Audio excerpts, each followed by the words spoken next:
الذاكرة عشان تكون قوية بتكون نتيجة مجموعة عادات بنعملها في الروتين اليومي، والنهاردة هنعرف الروتين اليومي اللي بيساعد على تقوية الذاكرة والتركيز في المذاكرة والدراسة. بس خليكم معايا لآخر الحلقة.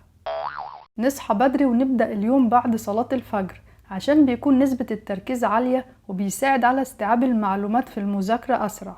ولما نكرر العادة دي كل يوم في الروتين اليومي هيساعد على تقوية الذاكرة والتركيز. ممارسة الرياضة وقت الصبح عشان الرياضة بتساعد على تنشيط الدورة الدموية ويأثر على عمل المخ، فيساعد على تقوية الذاكرة والتركيز في المذاكرة. والرياضة بتكون عبارة عن مشي 10 دقايق أو ممارسة اليوجا أو عمل أي تمارين رياضية مناسبة للجسم. وفي قنوات كتير باليوتيوب بتساعد على ممارسة الرياضة زي قناة سارة بوب فيت، وهسيب لكم رابط القناة في صندوق الوصف. ولما نكرر العادة دي كل يوم في الروتين اليومي هيساعد على تقوية الذاكرة والتركيز.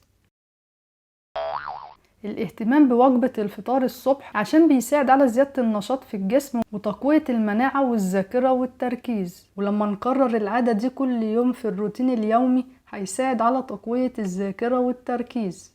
وانصحكم يكون في وجبة الفطار عصير فريش مع المكسرات أو ناكل عيش وبيض وسلطة.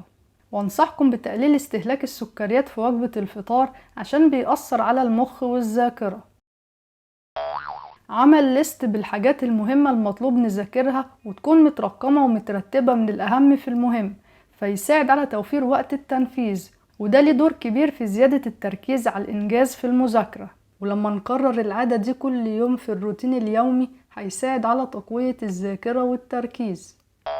الاهتمام بوجبة الغداء ويكون فيها أنواع مختلفة من الخضروات عشان ناخد أكبر كمية من الفيتامينات زي فيتامين A وفيتامين C وفيتامين D وفيتامين E وفيتامين B1 وB2 وأوميجا 3. واتكلمت عن الفيتامينات قبل كده في حلقة وهسيب لكم الرابط بتاعها في صندوق الوصف.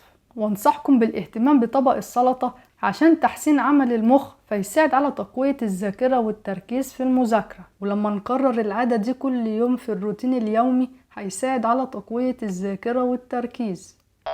ناخد وقت راحة بعد وجبة الغداء عشان الجسم بيهضم الأكل، فيكون نسبة استيعاب الدروس أقل ونسبة التركيز بتكون قليلة.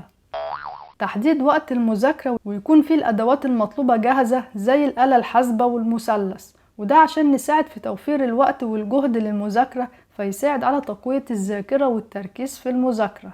ولما نكرر العادة دي كل يوم في الروتين اليومي هيساعد على تقوية الذاكرة والتركيز. الاهتمام بوجبة العشاء وتكون خفيفة زي كوباية زبادي أو طبق فاكهة. وانصحكم تكون وجبة العشاء قبل النوم بساعتين عشان بيأثر على الجهاز الهضمي، ولما تكون الوجبة خفيفة بيساعد على التركيز أكتر في المذاكرة. ولما نكرر العادة دي كل يوم في الروتين اليومي هيساعد على تقوية الذاكرة والتركيز. الاهتمام بعمل نشاط يخليك سعيد زي الرسم أو قراءة جزء من كتاب أو عمل مكالمة تليفونية مع حد بتحبه، فبيساعد على الشعور بالسعادة، وده ليه دور كبير في تحسين عمل المخ ويساعد على تقوية الذاكرة والتركيز. ولما نكرر العادة دي كل يوم في الروتين اليومي هيساعد على تقوية الذاكرة والتركيز. وبكده يبقى احنا عرفنا مع بعض روتين يومي بيساعد على تقوية الذاكرة والتركيز في المذاكرة والدراسة. وانصحكم بالنوم بدري وبلاش السهر عشان بيأثر على خلايا المخ وخلايا الجسم. ولو عجبتكم الحلقة اعملوا لايك وشير للحلقة مع اصحابكم عشان يستفادوا. وعشان القناة تكبر ويبقى فيها حلقات اكتر عايزين دعم ليكم للقناة، وما تنسوش تشتركوا في القناة وتفعلوا الجرس عشان يوصلكم كل جديد بإذن الله.